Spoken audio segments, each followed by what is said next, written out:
ओम नमः सिद्धेभ्य। मंगलमय मंगल करण वीतराग विज्ञान नमो ताहि जाते भय अरहंतादि महान करि मंगल करि हो महाग्रंथ करण को काज जाते मिले समाज सब पावै निज पद राज। ये मोक्षों प्रकाशक ग्रंथ राज में अपनी चर्चा चल रही है 8वें अधिकार पर। और इसमें अनुयोगों में अलग अलग दोषों की कल्पनाएं करके लोग बाग किस तरह से ऐसा सोचते हैं कि आचार्यों को कुछ अलग लिखना था या कुछ गलत लिख दिया या ऐसा नहीं होगा या इस तरह से होगा, कुछ इस तरह की कल्पनाएं करते हैं। दोषों की कल्पनाएं अपने मन से करते हैं और सोचते हैं कि ये जिनवाणी में गलत लिखा या विपरीत लिखा हुआ है। जबकि सही सही अगर उसका अभ्यास करे, बराबर अगर अपेक्षाओं को समझे, तो वहां पर वो दोष है ही नहीं, वो दोषों की निराधार कल्पना है। और इसलिए आचार्य कल्प टोडरमल जी यहाँ पर उन दोषों का निराकरण कर रहे हैं, तर्क सहित निराकरण कर रहे हैं। एक भी बात को ऐसी नहीं कि नहीं नहीं ऐसा नहीं है, नहीं मानेंगे हम, ऐसी तो कोई बात है नहीं जिद वाली। यहाँ तो सीधा सीधा है कि ये ऐसा तर्क और युक्ति पर घटित होता है, इस अपेक्षा से घटित होता है, तो वैसा वो करके दिखा देते हैं यहाँ पर। तो इस क्रम में प्रथमानुयोग, कर्णानुयोग, चरणानुयोग, इन तीनों संबंधी दोष कल्पनाओं का निराकरण यहाँ अपन देख चुके हैं। अब अपने को देखना है द्रव्यानुयोग में दोष कल्पना का निराकरण। ये सबसे खास है। वैसे चारों ही अनुयोगों में दोष कल्पना का निराकरण अच्छा है, लेकिन द्रव्यानुयोग में विशेष तौर पर। क्यों? क्योंकि इन बातों का झगड़ा बहुत चलता है, और ये झगड़ा अभी से नहीं चलता है, ये झगड़ा टोडरमल जी के टाइम से। तभी तो टोडरमल जी ने लिखी है बातें। और टोडरमल जी के टाइम से नहीं है, ये झगड़े तो अमृत चंद्राचार्य, कुंदकुंदाचार्य के टाइम से हैं। क्योंकि लोगों के दिमाग में, जैसे कल अपन ने बात की थी, लोगों ने वो बाहरी क्रिया को ही मुख्य करके उसी पर ध्यान दिया। ठीक है, अध्यात्म का अभ्यास किया नहीं, अपने जो शास्त्र है मुख्य रूप से उसमें क्या कथन आता है वो समझा नहीं। तो उस बात की अपेक्षा नहीं समझ के और बिल्कुल एकदम ऐसे आश्चर्यचकित होते हैं कि ऐसी कैसी बात कर दी। अभी अपन देखेंगे इसमें द्रव्यानुयोग में जो जो बातें आती हैं उन पर आक्षेप लगाए जाते हैं। कह रहे द्रव्यानुयोग पढ़ने वाले बाहरी क्रियाकांड को बिल्कुल हे बताते हैं, शुभ भावों को भी हे कहते हैं, या सम्यक दृष्टि के भोगों को निर्जरा का कारण कहते हैं, उन भोगों से बंधन नहीं होता ऐसा कहते हैं, इसलिए द्रव्यानुयोग का अभ्यास करना ही नहीं। ये थोड़े दिन पहले अपनी चर्चा चली थी ना कि समय सार जी गृहस्थों के पढ़ने लायक है या नहीं है, पर उनके लिए है या नहीं है। तो ये सारी बातें इसीलिए उठी क्योंकि उनको द्रव्यानुयोग पचा नहीं, वो अध्यात्म पचा नहीं। यार ऐसा कैसे संभव है? इस बात का तो विरोध होना चाहिए। ये पुण्य को है बता रहे हैं, पुण्य को छोड़ने लायक बता रहे हैं, पुण्य और पाप एक जैसे बता रहे हैं, ऐसा कैसे संभव है? तो कौन बता रहे हैं? उन्हें लगा कि कोई व्यक्ति, आज का व्यक्ति कोई बता रहा है, अभी 50-100 साल में कोई व्यक्ति हुआ वो बता रहा है, जबकि ये तो कुंदकुंदाचार्य ने बताया है। जब सामने वो गाथाएं आई तो फिर ऐसा कह दिया गया कि ये गाथाएं श्रावकों के लिए नहीं है। सामने वो ग्रंथ आया तो कि ये ग्रंथ हमको नहीं पढ़ना। तो इस तरह से द्रव्यानुयोग में बहुत दोषों की कल्पना की जाती है, सिर्फ कल्पना मात्र है, उनमें कोई आधार नहीं, कोई सत्यता नहीं है। ऐसे दोषों की जो कल्पना की गई है द्रव्यानुयोग के ग्रंथों में, बहुत दोष लगाए गए। अपन ने जो देखा था चरणानुयोग में सबसे कम। क्यों? क्योंकि वो प्रिय विषय है लोगों का, लोगों को वो क्रिया करने में कुछ लगता है कि हमने किया, हमने कुछ धर्म किया, ऐसा उनको लगता है, तो उसमें वो दोष नजर नहीं आते हैं। तो दोषों की कल्पना चरणानुयोग में सबसे कम हुई। और द्रव्यानुयोग ऐसा लगता है कि ये तो पता नहीं जाने कहाँ की बातें कर रहे हैं, तो उसमें दोषों की कल्पना ज्यादा नजर आती है। असल में क्या है, जीव को, एक तो कई बार मुझे ऐसा लगता है जीव के जो कर्तृत्व की बुद्धि जबरदस्त छाई हुई है। अब ये द्रव्यानुयोग में वो कर्तृत्व बुद्धि पर प्रहार किया जाता है, वो कर्तृत्व बुद्धि मिटाई जाती है, वो एकत्व भोक्तृत्व बुद्धि वो मिटाई जाती है, और इसको वो छोड़नी नहीं है, तो इसको बर्दाश्त नहीं होती। ये सोचता है कि मैं इस शरीर का मालिक, मैं इस घर का मालिक, मैं इस परिवार का मालिक, घर वालों पर मेरा कंट्रोल या होना चाहिए, है ना, या होना चाहिए, कुछ भी ऐसा सोचता है। क्योंकि इन सबका स्वामी मैं, तो मेरे अनुसार ये परिणमन होना चाहिए। और द्रव्यानुयोग आकर के इसकी सारी मान्यताओं को तहस नहस कर देता है कि तू इनसे नितांत भिन्न, एकदम न्यारा, तेरा इनमें कुछ प्रवेश नहीं, इनका तुझमें प्रवेश नहीं है, बिल्कुल न्यारे न्यारे अलग अलग द्रव्य हो। क्या ये द्रव्य क्षेत्र काल भाव से तद्रूप नहीं है? सुबह बात चल रही थी ना तद्रूप तद्रूप की, तो वो तत् नहीं है ऐसा, तू उनमें है ही नहीं, उनमें तेरा कर्तृत्व है ही नहीं। ये मकान किसने बनाया? कि तूने नहीं बनाया। ये पुद्गल का परिणाम अपने आप हुआ। कि ये बाल बच्चे किसने बड़े करे? मैंने करे, कि तूने नहीं किया। ये इनके अनुसार स्वयमेव हुए हैं।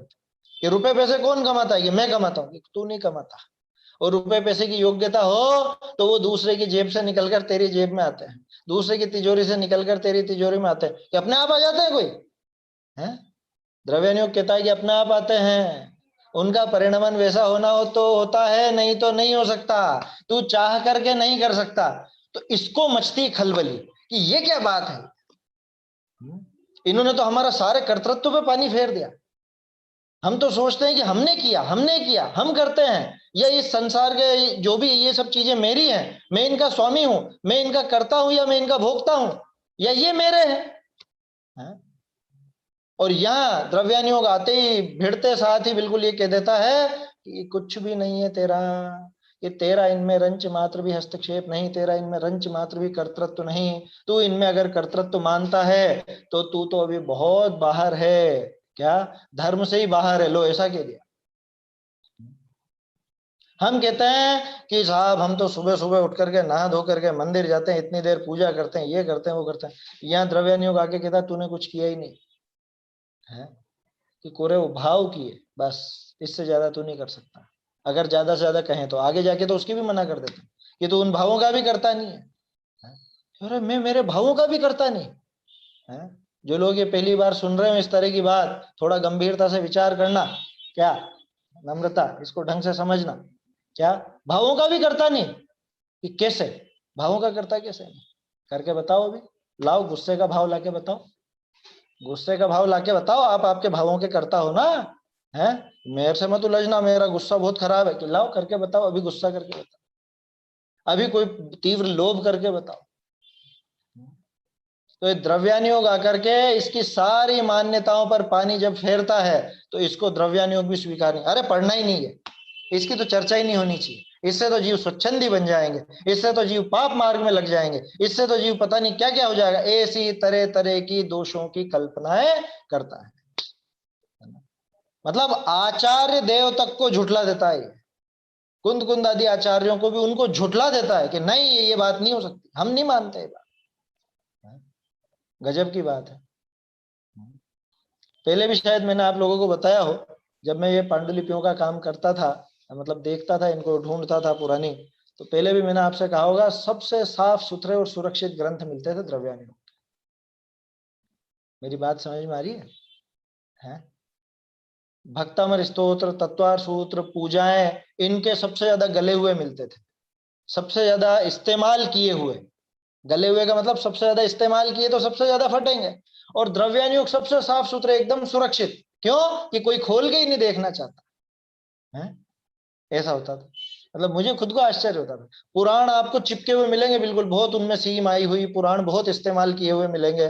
प्रथमानुयोग के ग्रंथ या पूजाओं के ग्रंथ या तत्वार सूत्र और भक्तामर स्तोत्र तो सबसे ज्यादा, क्योंकि उनका तो पाठ डेली करने का काम है। अभी भी आप देख लो, मंदिर में आप जाकर के देखोगे तो पूजा की पुस्तकों की जिल्द ढीली मिलेगी, पूजा की पुस्तकों के पन्ने पुराने मिलेंगे, समय सार आदि ग्रंथ तो बिल्कुल साफ सुथरे एकदम कायदे से रखे हुए मिलेंगे, क्योंकि कोई हाथ लगाने वाला ही नहीं। कैसी विडंबना है। जो सबसे ज्यादा जरूरी है इस जीव के लिए, जो सबसे ज्यादा हमारे काम की चीज है, उसी को नहीं पढ़ना चाहता, उसी को नहीं समझना चाहता, उसमें इसको जोर आता है? उस पर दोष लगाने लग जाता है। ये गजब की बात है, उस पर दोष लगाने लग जाता है। कितनी विचित्रता है। तो ये सारे दोषों की कल्पनाएं और उनका निराकरण इस प्रकरण में है। ये अपन प्रारंभ करते हैं, है ना। ये थोड़ा सा परिचय मैंने आपको दिया है, और थोड़ा आपको चित्त में वो भाव बने कि असल में क्या बात आने वाली है, इस वजह से वो थोड़ा सा अपन ने परिचय देखा। पेज नंबर 292 292 पर है, और हस्तलिखित प्रतियों में आपको मिलेगा 373 373, है ना। एक तो सब लोगों से मेरा निवेदन है कि ये जो कुछ खास खास प्रकरण आते हैं तो ये पहले से पढ़ करके रखें तो ज्यादा अच्छे से समझ में आएगा, है ना। और दूसरा एक और कि ग्रंथ जरूर साथ में लेकर के बैठे, है ना। जो लोग ग्रंथ लेकर के नहीं बैठते हैं वो ये चीजें भले अपन कर रहे हैं बहुत अच्छे से, वो चर्चा हो रही है, सब बातें हैं, लेकिन वो नहीं रहेंगे ध्यान अगर आप ग्रंथ साथ में लेकर के नहीं बैठते। चलिए देखते हैं। बहुरी कई जीव कहे हैं जो द्रव्यानुयोग विषय व्रत संयम आदि व्यवहार धर्म का हीनपना प्रकट किया है, सम्यक दृष्टि के विषय भोगादिक को निर्जरा का कारण कहा है, इत्यादि कथन सुनी जीव है सो स्वच्छंद होई पुण्य छोड़ी पाप विषय प्रवर्ते, ताते इनका वाचना सुनना युक्त नहीं। बोलो, ऐसा लगता है जैसा आज के ही कोई समाज के ठेकेदार बोल रहे हो, आज की बातें चल रही है क्या। ऐसा लग ही नहीं रहा है 250-300 साल पहले भी इस तरह की बातें होती थी कि द्रव्यानुयोग के अध्यात्म के ग्रंथ पढ़ना सुनना योग्य नहीं है। क्यों नहीं है? 2 हेतु दिए, वैसे 3 है इसके अंदर। पहला हेतु तो यह है कि द्रव्यानुयोग में व्रत संयम आदि व्यवहार धर्म का, जिसका अपन ने चरणानुयोग में खूब वर्णन देखा, उन सब बातों को हीन दिखाया, हीनपना दिखाया। चरणानुयोग के संबंध में भी अपन ने बात की थी ना कि वास्तव में तो उस बाहरी क्रिया से कुछ होता जाता नहीं, ये वास्तव में वाली बात कहां से आई? ये द्रव्यानुयोग से है। उन क्रियाओं को इतना हीन बताया कि उनसे कुछ भी नहीं होता। वो आपने जो पूरे जिंदगी जो करते करते बिता दी, उनका कुछ भी फल नहीं, तो इसके माथे पे चोट पड़ती कि ये क्या हुआ। हम तो सोच रहे थे कि यहाँ पे इनाम मिलेगा, है? तो एक फिल्म का है ना डायलॉग, क्या सोच कर आए थे, सरदार शाबाशी देगा, है? तो ये शाबाशी मिली यहाँ पे। यहाँ तो कह रहे हैं कि उल्टा और कि हीन बना, कुछ नहीं किया, कि तूने कुछ किया नहीं। यहाँ कि मैंने कुछ नहीं किया, मैंने इतने वर्षों तक ये त्याग किया, तपस्या की, इतने वर्षों तक ये पूजा विधान व्रत उपवास जाप जब तब यात्रा दान वगैरह ये सब किया, और आप कह रहे हो कुछ भी नहीं किया। यह सब कुछ जड़ की क्रीड़ा है, मैं अब तक जान नहीं पाया। बोलो, वो लाइनें बोलते हुए वो चीज ख्याल में नहीं आती क्या कि ये जो बोल रहा हूं, कौन सी ये लाइन जो बोल रहा हूं, ये सब कुछ जड़ की क्रीड़ा, ये लाइन बोलना भी जड़ की क्रीड़ा, और मैं अब तक जान नहीं पाया। मैं भूल स्वयं निज वैभव को, पर ममता में अटका, ये पर ममता में अटक गया, पर के कर्तृत्व भोक्तृत्व। खैर वो आगे आएगी बात। अभी तो इसने क्या क्या आक्षेप लगाए कि पहली बात तो साहब द्रव्यानुयोग के जो ग्रंथ है उनमें हमारे सारे संयम आदि व्यवहार धर्म का तो हीनपना दिखाया, इनको हे कह दिया, इनको छोड़ने लायक कह दिया। दूसरी बात, सम्यक दृष्टि के, यहाँ संशोधन है छोटा सा, बड़ी की मात्रा कर लीजिएगा, सम्यक दृष्टि के विषय भोगादिक को निर्जरा का कारण कहा। अब ये बताओ कि दो उल्टी बातें हो गई ना। जो जगत में अच्छी चीजें थी वो बाह्य संयम साधन, उसको आप हीन बता रहे हो एक तरफ, दूसरी तरफ जो बेकार चीजें थी विषय भोग, उनको आप निर्जरा का कारण कह रहे हो। तो ये तो जीव उल्टा ही जाएगा, फिर ये विषय भोगों में लगेगा, ये संयम आदि को छोड़ बैठेगा, ये व्रत आदि छोड़ देगा। ये बात समझ में आ रही है? 2 बिंदु जो उठाए हैं,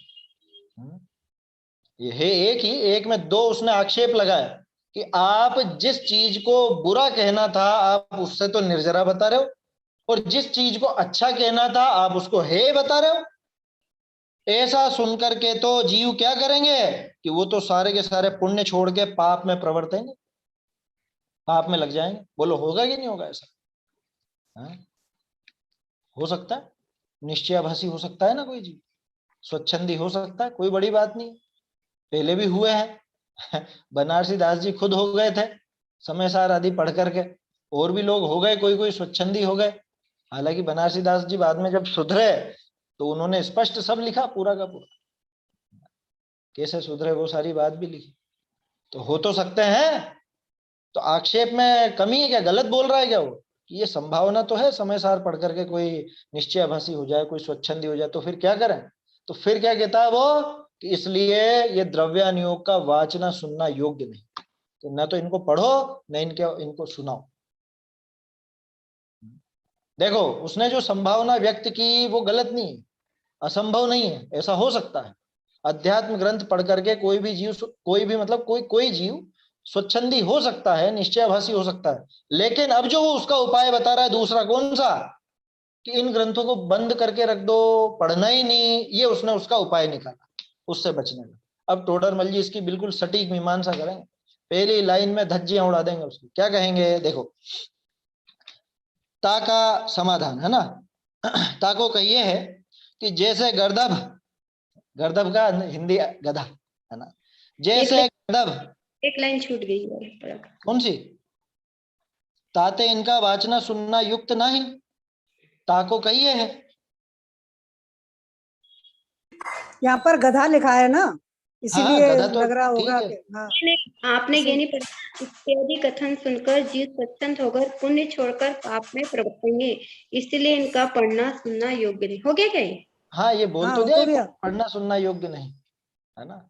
स्वच्छंदी का लिया ना मैंने, वो शब्द नहीं लिए पुण्य छोड़ करके पाप में लग जाएंगे, मैंने स्वच्छंदी हो जाएंगे, उसका भाव लेकर के अपन ने वो बात की है ना। पुण्य छोड़कर, भाई पुण्य की बुराई की जा रही है, पाप को निर्जरा का कारण बताया जा, मतलब वो विषय भोग को निर्जरा का कारण बताया जा रहा है, तो क्यों नहीं लगेगा फिर कोई जी। भाई जो बाहरी संयम साधन है उससे क्या समझता है जीव? पुण्य। और वो विषय भोग से क्या समझता है? पाप। तो आप उन पाप मतलब वो विषय भोगों से को तो निर्जरा का कारण बता रहे हो, और वो जो शुभ भाव है, जो वो संयम साधन है बाहर का, उसको आप बंधन का कारण करे, उसको हे बता रहे हो, हीन बता रहे हो। तो ऐसा सुन करके तो जीव पुण्य छोड़ करके पाप में लगेगा, नुकसान होएगा ना। तो ऐसा नुकसान ना हो इसलिए द्रव्यानुयोग को खोलना ही नहीं, द्रव्यानुयोग की बात ही नहीं करनी, द्रव्यानुयोग बंद करके रख दो, ना कोई पढ़े ना कोई सुने, ये उसका आशय है। ठीक है, टोडरमल जी का जवाब देखिए। ताको कहिए है, जैसे गर्दभ मिश्री खाए मरे, तो मनुष्य तो मिश्री खाना छोड़े ना छाड़े। पहली लाइन में उड़ा दिया। पहले पैराग्राफ पढ़ लेते हैं फिर चर्चा करते हैं। तैसे विपरीत बुद्धि, यहां भी छोटा सा संशोधन है, बड़ी की मात्रा कर लीजिएगा। विपरीत बुद्धि माने विपरीत बुद्धि वाला जीव, जिस जीव की बुद्धि विपरीत है, ऐसा विपरीत बुद्धि, बड़ी की मात्रा। तैसे विपरीत बुद्धि अध्यात्म ग्रंथ सुनी स्वच्छंद होई, तो विवेकी तो अध्यात्म ग्रंथनी का अभ्यास न छोड़े, इतना करे कि जाको स्वच्छंद होता जाने, ताको जैसे वह स्वच्छंद न होई तैसे उपदेश दे, है ना। बहुरी अध्यात्म ग्रंथनी विषय भी स्वच्छंद होने का जहां तहां निषेध कीजिए है, ताते जो नीके तिनको सुने सो तो स्वच्छंद होता नहीं। और एक बात सुनी अपने अभिप्राय ते को स्वच्छंद होसी, तो ग्रंथकर्ता का तो दोष है नहीं, उस जीव ही का दोष है। आया समझ में? हो गया ना पैराग्राफ? क्या कह रहे हैं टोडरमल जी? पहले तो उदाहरण समझ ले कि किसी गधे ने मिश्री खाई और मिश्री खा करके वो मर गया, तो आप मिश्री खाना छोड़ दोगे? हैं? छोड़ दोगे क्या? आपने देखा अरे ये गधे ने मिश्री खाई थी मेरे सामने और इसने ये मिश्री खाते ही मर गया, तो आप तो नहीं छोड़ोगे ना। उदाहरण कितना सटीक दिया है। अब वो दिमाग मत लगाना कि गधा मिश्री खाने से मरता है क्या, परीक्षण करने मत बैठना। समझ में आई बात? क्यों? ये दिक्कत खड़ी हो जाएगी। मान लो सच में मरता हो, अपने को मालूम नहीं है कि गधा मिश्री खाने से मरता है कि नहीं मरता। ये तो उदाहरण है कि किस्मत से वो मिश्री खाई और मिश्री खाते ही डेथ होगी। उदाहरण ये समझ में नहीं आया तो इसको इस तरह से समझो कि जैसे कोई व्यक्ति अपनी शादी के लिए घोड़ी पर बैठा और घोड़ी पर बैठते ही मर गया, तो बोलो सारे के सारे दूल्हे मना कर देंगे कि नहीं नहीं नहीं नहीं घोड़े पे तो नहीं बैठूंगा। मना कर देंगे? कोई नहीं करता ऐसा। कोई व्यक्ति नई गाड़ी खरीद करके ला रहा था और नई गाड़ी खरीद कर लाते हुए बीच में उसका एक्सीडेंट हो गया, तो क्या लोग बाग नई गाड़ी खरीदना छोड़ देते हैं? हालांकि अब उस व्यक्ति की विशेषता देखो कि मूर्खता उसकी थी, वो गलत साइड चला रहा था, वो तेज रफ्तार से चला रहा था, उसने ब्रेक आदि का ध्यान नहीं रखा, उसने जो भी है गलती उसकी रही। तो मूर्ख व्यक्ति अपनी गलती से खुद मरा है, ऐसा उसको देख करके उस काम को कोई बुद्धिमान व्यक्ति करना तो नहीं छोड़ देगा ना। समझ में आ रही है बात? और उदाहरण ले लो, कोई नई नई बालिका, कोई मूर्ख बालिका रोटी बनाना सीख रही हो, रोटी बनाते बनाते अपने हाथ जला लेवे, तो समझदार महिला तो रोटी बनाना नहीं छोड़ देगी कि अरे वो जल गई थी रोटी बनाते बनाते, मैं तो नहीं बनाऊं है। समझदार महिला तो नहीं छोड़ देगी ना।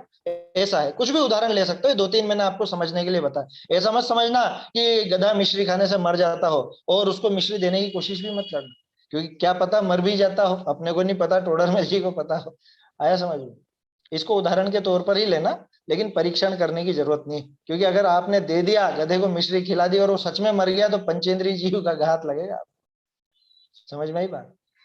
और नहीं मरता है मान लो, तो आप सोचोगे टोडरमल जी ने ऐसा कैसा उदाहरण दे दिया। इसलिए परीक्षण करने की आवश्यकता नहीं है, उदाहरण को उदाहरण की तरह से लें। मिश्री बिल्कुल सीधी सी चीज, बच्चा भी खा सकता है, बूढ़ा भी खा सकता है, कोई भी खा सकता है, कोई दूसरे जानवर को भी आप दे सकते हो, खाते हैं बहुत से, है ना। अब वो किसी गधे ने, गधे का नाम क्यों लिया, मुझे इस पर आश्चर्य हुआ था पहले।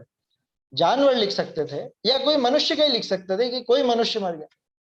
गधे को अब क्या कहें, देखो बेचारा है तो वो भी तिर्यंच और समझदार तो वो भी होता है, लेकिन गधा अक्सर उसको कहा जाता है कि जो थोड़ा सा जड़ बुद्धि हो, जो थोड़ा मूर्ख हो, उसी को गधा कहा जाता है ना। आज से नहीं कहा जा रहा, हजारों सालों से कहा जा रहा। नीति के श्लोकों में भी ऐसा आता है क्या। तो इसलिए गधे का नाम दिया। उल्लू भी लिख सकते थे, कोई बड़ी बात नहीं। तो कहने का अर्थ यह है कि बिल्कुल मूर्ख, एकदम जिसमें कोई खुद का विवेक लगाने की, खुद की बुद्धि लगाने की जो योग्यता नहीं है, ऐसा जानवर उस मिश्री को खा करके मर गया। अब आपने देख लिया कि ये मिश्री खाने से मर गया, तो आप मिश्री खाना छोड़ दोगे क्या? अरे कहीं अपन नहीं मर जाओ, ये मर गया अपन भी नहीं मर जाओ। तो विवेकी जीव तो मिश्री खाना छोड़ेगा नहीं। ये सीधा सा उदाहरण है। अब गधे के स्थान पर वो स्वच्छंदी, ठीक है, मिश्री के स्थान पर अध्यात्म द्रव्यानुयोग, विवेकी के स्थान पर जो समझदार व्यक्ति है, जो सही अपेक्षाएं समझ करके अभ्यास कर रहा है वो, ठीक है। अब लगा लो हिसाब।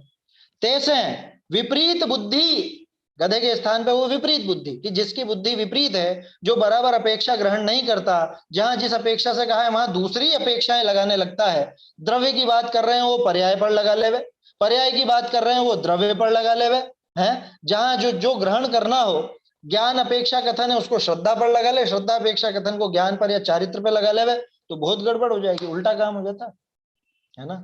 जो श्रद्धा ज्ञान की मुख्यता से कथन किया जाता है, उसे चारित्र पर लगाने की सोचे तो वो बहुत विपरीतता हो जाती है। अभी ये जो दो ऊपर आक्षेप करे थे ना, उन सबका खुलासा इसी ढंग से होगा।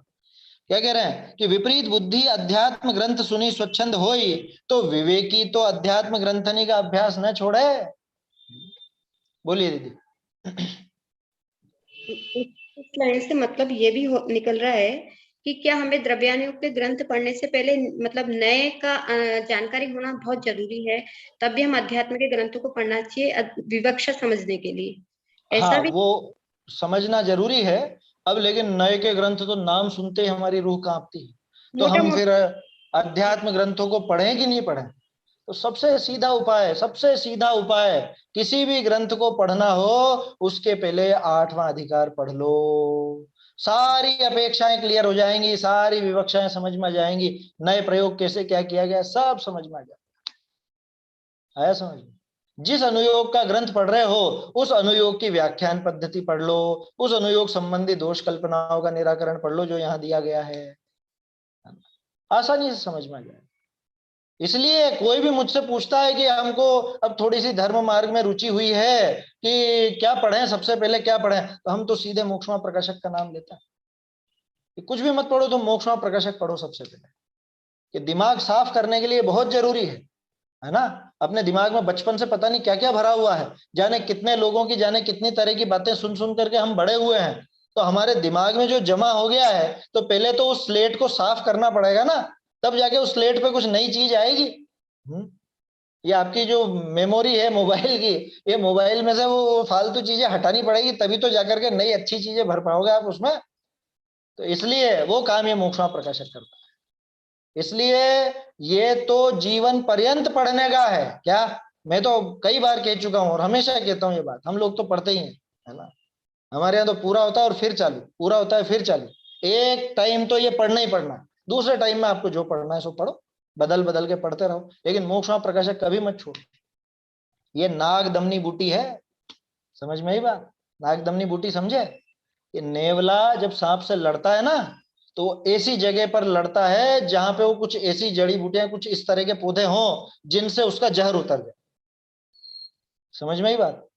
जिससे उसका जहर उतर जाए, ऐसी कहावत है ना। वैज्ञानिक तो कुछ ऐसा कहते हैं कि शायद उसकी चमड़ी पे वो सांप के जहर का असर ही नहीं होता है, ऐसी कोई बात होगी।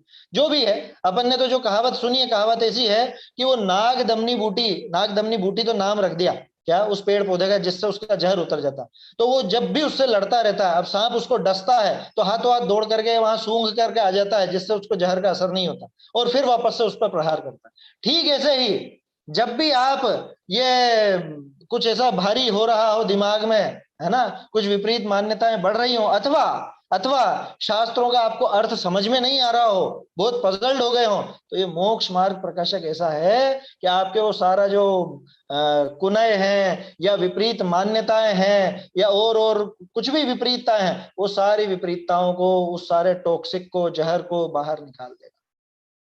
समझ में आई बात? मोक्ष मार्ग प्रकाशक की इतनी महिमा है ना। ऐसा मत समझना कि ये क्या मालूम है मोक्ष मार्ग प्रकाशक में ऐसा क्या है, कि अरे सारे ग्रंथों का सार, सारे ग्रंथों का निचोड़ करके उन्होंने दे दिया। और यकीन मानिए कि कोई भी इस ग्रंथ के मुकाबले ठहरता नहीं है। आचार्यों की बात नहीं कर रहा हूं, बाद में विद्वानों ने जो भी लिखा है ना, बाद के जितने भी विद्वान हुए हैं, तो मोक्ष मार्ग प्रकाशक और टोडरमल जी के मुकाबले कोई नहीं ठहरता। जिस हिसाब से, जिस ढंग से इन्होंने पूरे जिनागम को समझाया है, जिस ढंग से समझाया है, उतना कोई नहीं। सारे विद्वान अच्छे हैं, कोई विद्वानों में कमी नहीं है, लेकिन टोडरमल जी ने जिस ढंग से मोक्ष मार्ग प्रकाशक में समझाया है, उतनी स्पष्टता, उतना खुलासा, उतना ये प्रश्नों के अपने जवाब कोई नहीं दे सकता। आया समझ में? सभी महान महान विद्वान हुए, कोई कमी नहीं रही, लेकिन टोडरमल जी बिल्कुल अलग श्रेणी के विद्वान, उनका लेवल किसी से मैच नहीं होता, ये सबसे ऊंचे है, इसलिए इनको आचार्य कल्प कहा जाता है। किसी और के नाम के आगे लिखा पड़ा आपने? आचार्य कल्प किसी के आगे नहीं मिलेगा, जबकि सब ऊंचे ऊंचे विद्वान है। बनारसी दास जी, दयानंद राय जी, भूधर दास जी, भागचंद जी, दौलत राम जी, बुद्धजन जी, वृंदावन दास जी, भैया भगवती दास जी, हैं राजमल जी पांडे, हैं, ये सब गजब गजब के विद्वान हुए हैं, एक से बढ़कर एक काम किया है, लेकिन टोडरमल जी का लेवल इन सबसे ऊंचा है, सबसे ऊंचा। चलिए, तो वो जो आप कह रहे हो कि कोई भी द्रव्यान योग पढ़ने के पहले नए समझना जरूरी है ना, ऐसा भी कह सकते हो कि वो पढ़ते पढ़ते भी नए सीखते जाते हैं, वो भी है पद्धति। क्योंकि आचार्य जब टीका करते हैं, जैसे अमृत चंद्राचार्य ने जो टीकाएं करी हैं, तो उसमें वो धीरे धीरे वो सारी विवक्षाएं खुलने लगती हैं, समझ में आने लगती हैं, और उसके बाद भी समझ में नहीं आए तो मोक्ष मार्ग प्रकाशक है ही सही, यहाँ से क्लियर हो जाता है।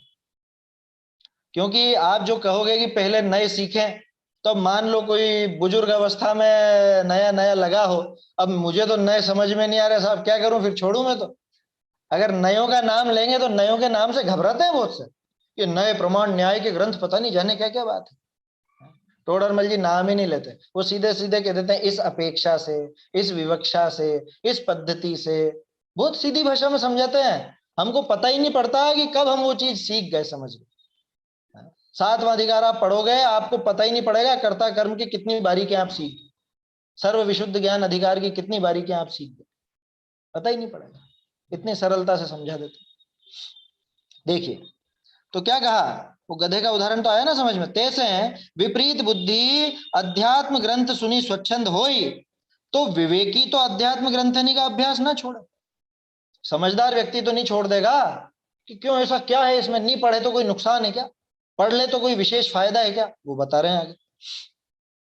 पहले तो अभी ये देखो, इतना करे कि जो स्वच्छंद जाको स्वच्छंद होता जाने। मान लो अपने को ऐसा लगता है कि ये व्यक्ति थोड़ी स्वच्छंदता ज्यादा ग्रहण कर लेता है, ये उच्छृंखल वृत्ति का है, या इसको ऐसी बातें ज्यादा सुहाती है और ये सारे पुण्य की क्रियाएं भी छोड़ बैठेगा, शुभ भाव भी छोड़ बैठेगा, ऐसा हो जाएगा। अगर अपने को ऐसा लगता है तो उसको उसी ढंग से टेकल करे। जैसे पुरुषार्थ सिद्धि उपाय के अंदर अमृत चंद्राचार्य ने दोनों विवक्षाएं क्लियर कर दी। उनको लगा कि ये चरणानुयोग पढ़ करके इधर ही इधर घुसता जा रहा है, भावों पर ध्यान नहीं है, तो भावों की तरफ से उन्होंने लिखा। उन्हें समय सारजी में लगा कि अरे ये तो बिल्कुल स्वच्छंदी होता जा रहा है, तो उन्होंने कहा कि ऐसा मानने वाला सांख्य मती है, इतना तक लिख दिया। बोलो नहीं लिखा क्या?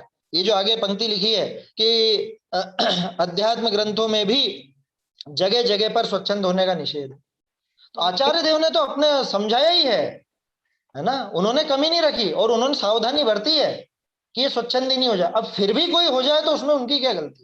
जैसे आपको ध्यान हो तो प्रथमानुयोग के समय अपन ने बात की थी, आचार्य देव ने तो वो विशेषता, वो उनका वर्णन करने के लिए वो सारी उस तरह से व्याख्या की। अब कोई जीव उनको पढ़ करके ही वो काम भोग से आकुल व्याकुल हो जाए, वो राग द्वेष अपने खड़े करने लग जाए, तो इसमें आचार्य देव की क्या गलती? तो जैसे प्रथमानुयोग के आचार्य की कोई ऐसी भावना नहीं थी कि ये जीव राग द्वेष में लगे, ये जीव विषय भोगों में लगे। ठीक उसी तरह से ये 116 से 125 क्या, इसी गाथा में जो आप उदाहरण दे रहे हैं ना समय सार की, इसी गाथा में हाँ जो हाँ हाँ, वहां पर वो गाथा नंबर है, ठीक है, समय सार जी की 116 से 125 में। तो क्या कह रहा था मैं कि उसी तरह से यहाँ पे आचार्य देव पूरी सावधानी रखते हुए पूरा वर्णन करते हैं, है ना। वो तो आत्मा का शुद्ध आत्मा का अनुभव कराना चाहते हैं, आत्मा का शुद्ध अनुभव की बात करते हैं। अब उसको पढ़ के भी कोई जीव स्वच्छंदी हो जाए तो उसमें आचार्य देव क्या करें, उनकी तो गलती नहीं है, उन्होंने तो सीधा सीधा मार्ग बताया था। आया समझ में। ये तो समझने वाले की गलती है कि उसने एक ही अपेक्षा को ग्रहण करके, एक ही बात को, एक ही नए को पकड़ करके और दूसरी बात समझा नहीं, विशेष उसका समझा नहीं और अपना मनगढ़ंत अर्थ कुछ भी निकाल लिया। समझ में ही बात ऐसा है। तो क्या कह रहे हैं कि अध्यात्म ग्रंथनि विषय भी स्वच्छंद होने का जहां तहां निषेध कीजिए है, ताते जो नीके तिनको सुने, नीके नीके माने भली प्रकार से, अच्छी तरह से, जो एकदम सही सही तरह से अगर उसका अभ्यास करे, उसको सुने तो स्वच्छंद होता नहीं। और एक बात सुनी, अपने अभिप्रायते कोई स्वच्छंद होसी तो ग्रंथ का तो दोष है नहीं, उस जीव ही का दोष है। उसने एक ही बात सुन ली, दूसरी तरफ से बात सुनी ही नहीं है? मैं नित्य हूं नित्य हूं नित्य हूं बात तो सुन ली, अब वो अनित्य पने वाली बात कहाँ लगती है, कैसे लगती है, वो बात मालूम ही नहीं करी, तो वो बिल्कुल ऐसा हो गया। मैं तो शुद्ध हूं, अभी वर्तमान में शुद्ध हूं, वर्तमान में शुद्ध हूं। वर्तमान में कहां पर शुद्ध है? वो बात द्रव्य की चल रही थी, ये पर्याय पे लगाने लग गया तो क्या होगा? है? देखा था ना निश्चय भाषी का प्रकरण अपन ने, शुरू में था 7वें अधिकार, तो वहां तो स्पष्ट रूप से कहा था, वो जो उसकी मान्यताएं चलती हैं, वर्तमान में खुद को शुद्ध मानने लग गया, सिद्धों के समान, वर्तमान में केवल ज्ञान का धारी मानने लग गया, पर्याय में केवल ज्ञान मानने लग गया। ये सब विपरीतताएं क्यों खड़ी हुई कि इसने एक ही बात सुनी, दूसरा पहलू समझा ही नहीं, और वो बात किस अपेक्षा थी ये भी नहीं समझी, और दूसरी अपेक्षाएं लगाने लगी, अन्य जगह पर लगाने लगी। ये सारी गड़बड़ इसकी खुद की खड़ी की हुई है, किसी और ने, आचार्य ने या ग्रंथकर्ता ने, जो भी अपने आचार्य हुए हैं, उन्होंने ऐसी कोई कमी नहीं रखी थी। ये तो खुद की भूल से, थारो ही अपराध चूक, तो वो वाली बात है, ये तेरी जी गलती से, है ना। अपनी सुधी भूल आप दुख उठायो, सुना है कि नहीं सुना है भजन? अपनी सुधी भूल आप दुख उठाए, खुद ने ही दुख उठाया। देखिए बहुरी, अब झूठे दोष की कल्पना करने पे क्या नुकसान होगा, है ना। अभी तो ये बात आई कि कोई जीव स्वच्छंदी हो सकता है साहब, तो स्वच्छंदी हो सकता है, उसकी मना नहीं करी, लेकिन क्यों हुआ स्वच्छंदी? ढंग से नहीं समझा तो स्वच्छंदी हुआ। अब उपाय के रूप में उसने जो दूसरी बात कही थी कि आप तो इनका पढ़ना सुनना ही बंद कर दो, ये द्रव्यानुयोग का वाचना सुनना ही बंद कर दो। अब उसमें क्या समस्या खड़ी होगी वो देखो, क्या नुकसान होगा अगर द्रव्यानुयोग नहीं पढ़े तो। बहुरी, जो झूठा दोष की कल्पना करी, अध्यात्म शास्त्र का वाचना सुनना निषेध ही है, तो मोक्ष मार्ग का मूल उपदेश तो तहां ही है। क्या? हाँ, यहाँ पे एक सुधार है कि जो वहां है लिखा ना, है के पहले ही लगा लीजिए, वहां ही है, टोडरमल जी ने ही लिखा है, ही पे जोर आ जाता है। क्या? मोक्ष मार्ग का मूल उपदेश तो तहां ही है, ताका निषेध किए मोक्ष मार्ग का निषेध होई। जैसे मेघ वर्षा भय बहुत जीवनी का कल्याण हुई, और काहू के उल्टा टोटा पड़े तो तिसकी मुख्यता करी मेघ का तो निषेध न करना, तैसे सभा विषय अध्यात्म उपदेश भय बहुत जीवनी को मोक्ष मार्ग की प्राप्ति हुई, और काहू के उल्टा पाप प्रवर्ते तो तिसकी मुख्यता करी अध्यात्म शास्त्रनी का तो निषेध न करना। हो गया ना? देखिए क्या कह रहे हैं। अब बहुत से जीव जो कह रहे थे कि अरे भाई ये बंद करो, इनका तो ये अभ्यास बंद करो, जीव स्वच्छंदी हो रहे हैं, तो ऐसे झूठे दोष की कल्पना करके अध्यात्म शास्त्रों को ही पढ़ना सुनना बंद कर दोगे तो कितनी बड़ी समस्या हो जाएगी। क्यों, क्या समस्या हो जाएगी?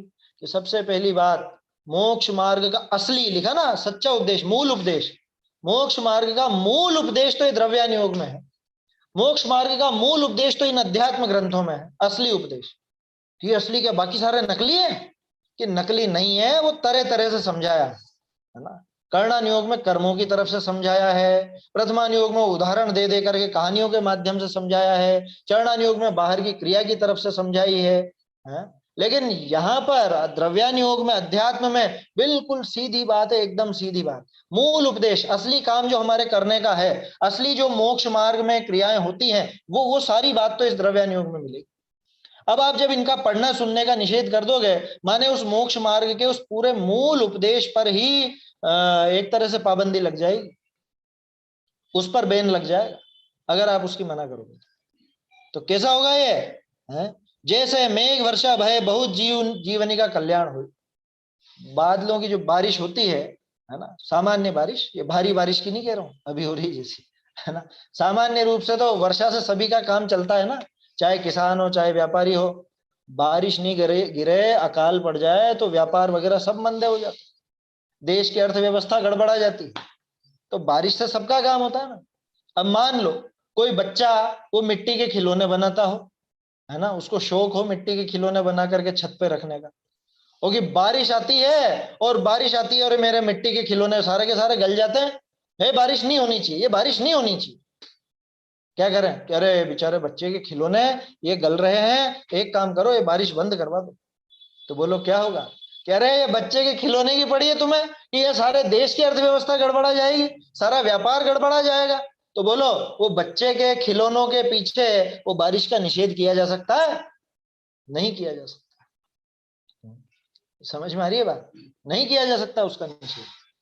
ठीक उसी तरह से, है ना, ये मेघ वर्षा से बहुत जीवों का तो कल्याण होता है, और काहू के उल्टा टोटा पड़े, टोटा माने नुकसान, कि उल्टा नुकसान हो जाए तो उसकी मुख्यता करके मेघ का तो निषेध नहीं करना, बादलों की तो कोई मनाही नहीं करनी।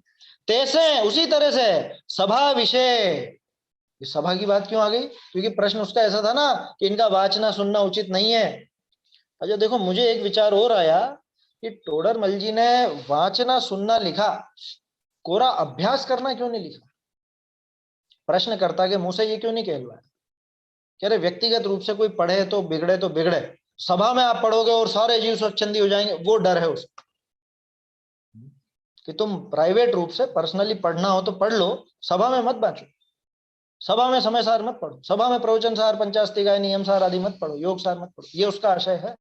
वाचना माने वही पढ़ना, सुनाना, बोलना। पर्सनल अभ्यास की तो मना नहीं कर रहा है वो, क्योंकि उसको पता है द्रव्यानुयोग लिखा है, तो इतनी तो विनय है उसमें कि पर्सनल कर लो, पर्सनल जो बिगड़े सो बिगड़े, सभा में आप करोगे तो सैकड़ों जीव बिगड़ेंगे साहब। तो टोडरमल जी ने क्या कहा? सभा विषय अध्यात्म उपदेश भय बहुत जीवनी को मोक्ष मार्ग की प्राप्ति हुई।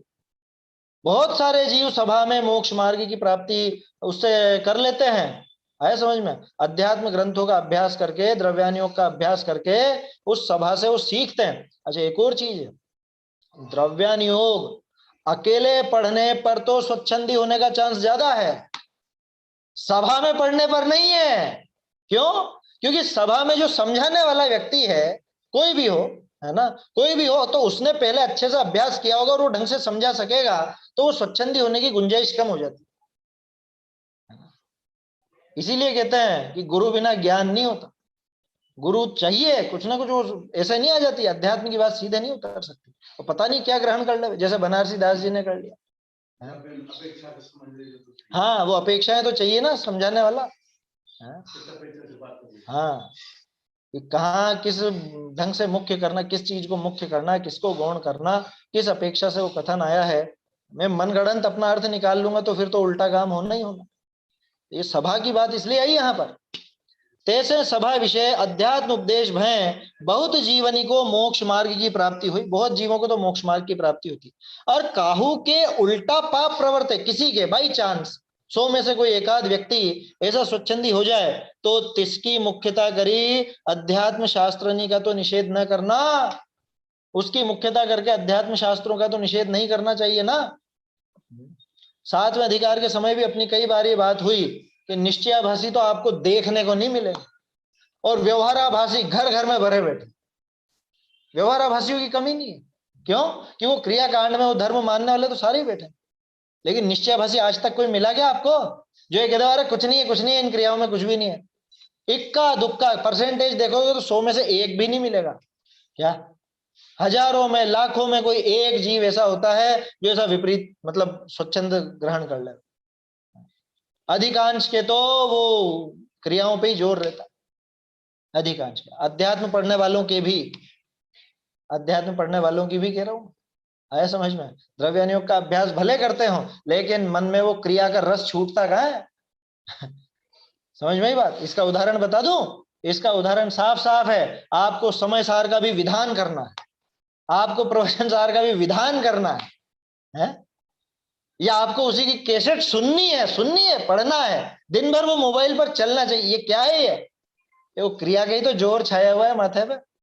ये करूं, ये करूं, ये करूं, और कुछ नहीं तो मैं तो समय सार का रथ चलाऊंगा, समय सार का स्तंभ लगाऊंगा।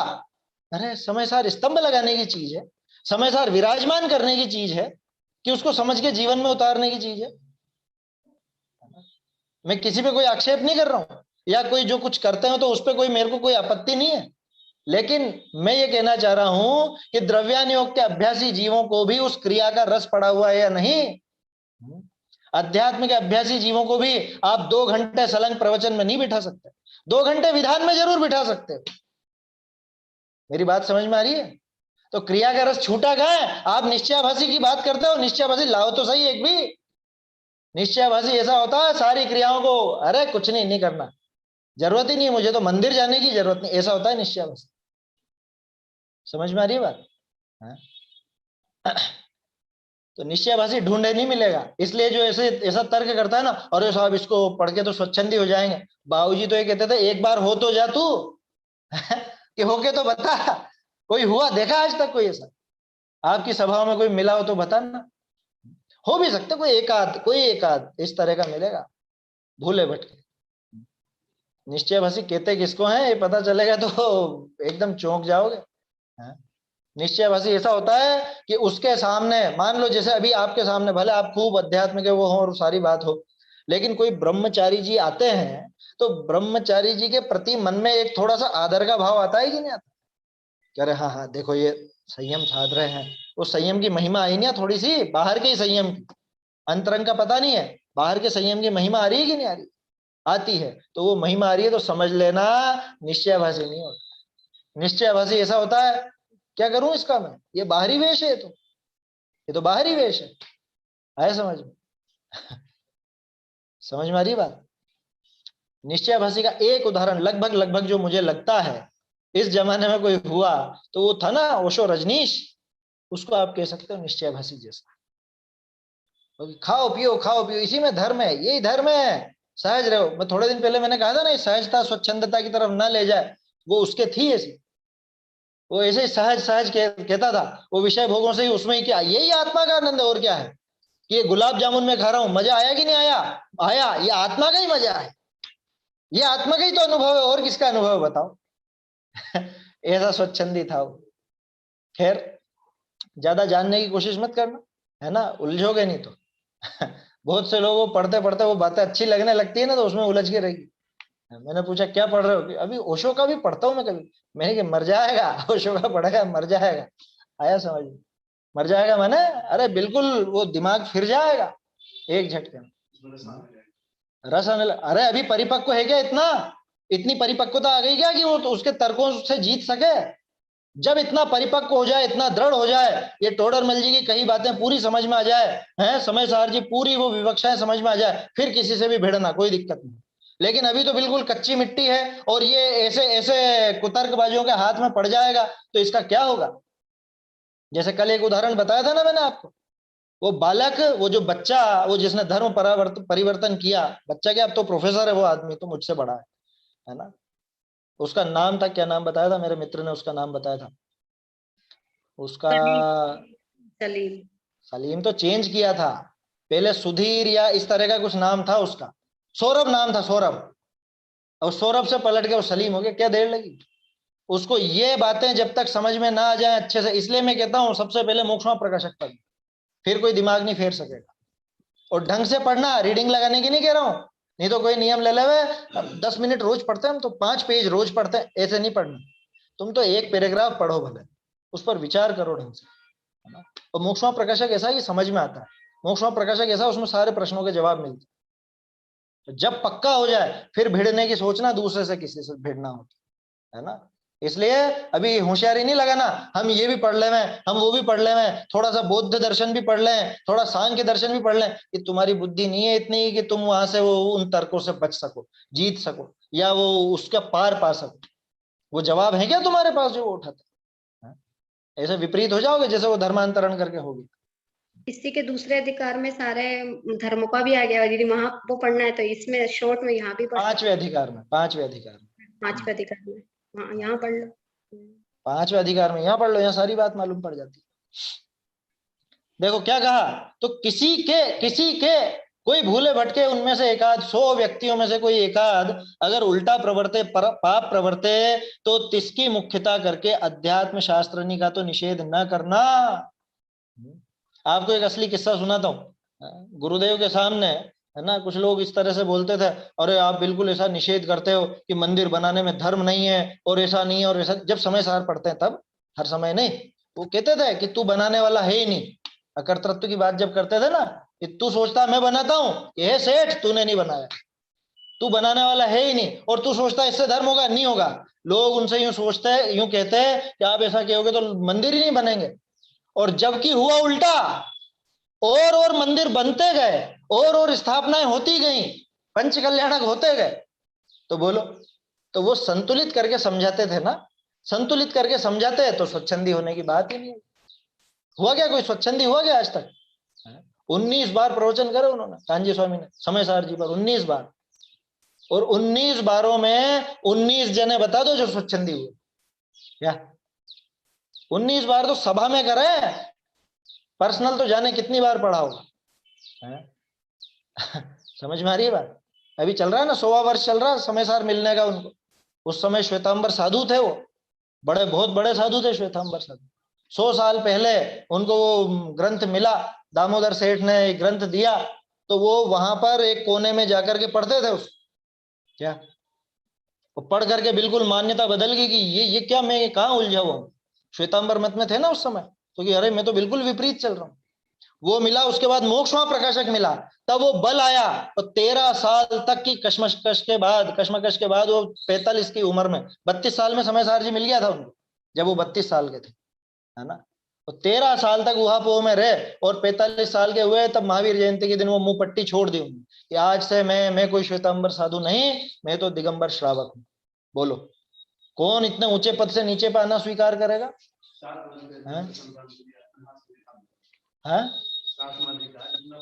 हाँ, ये 7वां अधिकार तो हाथ से लिख लिया था उन्होंने, पूरा का पूरा कॉपी करा हाथ से जब मिला था। समझ में आई बात? तो वो बोलो, हुआ कोई स्वच्छंदी आज तक है? और लोगों को ऐसा लगता है अरे स्वच्छंदी है ये, अरे कैसे है स्वच्छंदी, ये बताओ। स्वच्छंदी कहते किसको है? निश्चयभाषी कहते किसको है? निश्चयभाषी मंदिर नहीं जाएगा, निश्चयभाषी पूजा पाठ नहीं करेगा, निश्चयभाषी व्रत उपवास कुछ भी नहीं करेगा। आपको इनमें से कौन सी क्रिया नहीं दिख रही है यहाँ पर? है जो लोग आक्षेप लगाते हैं, एक बार उनका जीवन परिचय पढ़ ले में, है ना, कांजी स्वामी पे लगाते हैं ना बहुत से, तो उनका जीवन पढ़ ले में एक बार कैसा था, कितनी पवित्रता थी, कितने शुभ भाव थे, पूजा कैसी करते थे, हैं? अरे एक फूल की पत्ती पड़ी हो, नीम के पेड़ की पत्ती, उस पर पैर नहीं रखते थे। वहां निकलते लोगों के साथ कहते इनमें अनंत अनंत सिद्ध विराजमान है, भावी भविष्य में होने वाले जाने कितने जीव इसके अंदर हैं। और कोई भूले भटके कोई कह देता अरे क्या किसने देखा, और ये किसने देखा, इतना नाराज होते थे, फटकार लगा देते थे। समझ में ही बात? मालूम पड़ जाएगी अभक्ष है, हाथ तो हाथ छोड़ते, हाथ तो हाथ, स्वाद का तो शुरू से ही नहीं था उनको ऐसा। तो जिनको ऐसा लगता हो कि ये स्वच्छंदी होंगे या ये बात पढ़ करके स्वच्छंदी हो जाते होंगे समय सार आदि पढ़ करके, तो ऐसे लोगों का जीवन परिचय पढ़ लेना चाहिए। बनारसी दास जी का जीवन परिचय पढ़ो, टोडरमल जी का जीवन परिचय पढ़ो, कांजी स्वामी का जीवन परिचय पढ़ो, पता लगेगा आपको। जो भी समय सार पर विशेष बोलता है, युगल जी बाबू जी का आप तो जीवन परिचय देख लो ना, है?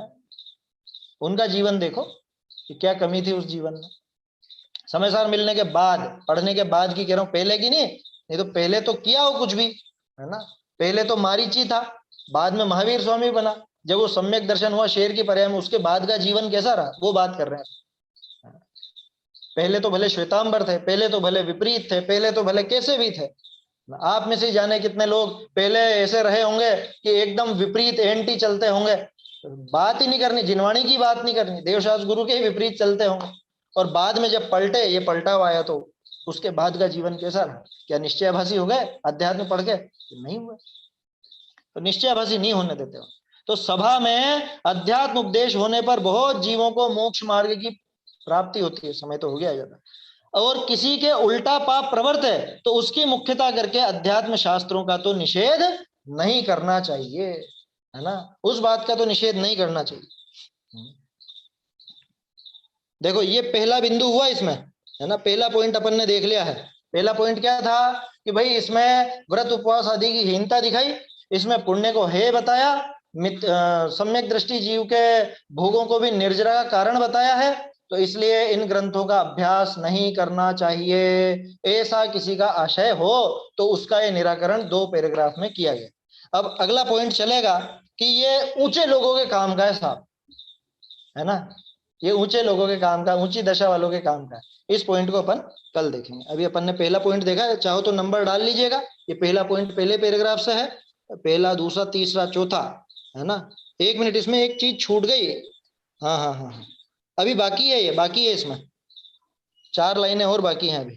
अध्यात्म शास्त्रों का तो निषेध नहीं करना, है ना? अभी इसमें बाकी ये बात रह गई कि वो जो जीव निश्चयभासी हो गया तो उसका क्या, उसका तो नुकसान हो गया ना। ये पॉइंट अभी बाकी है, इसकी चर्चा अपन कल करेंगे।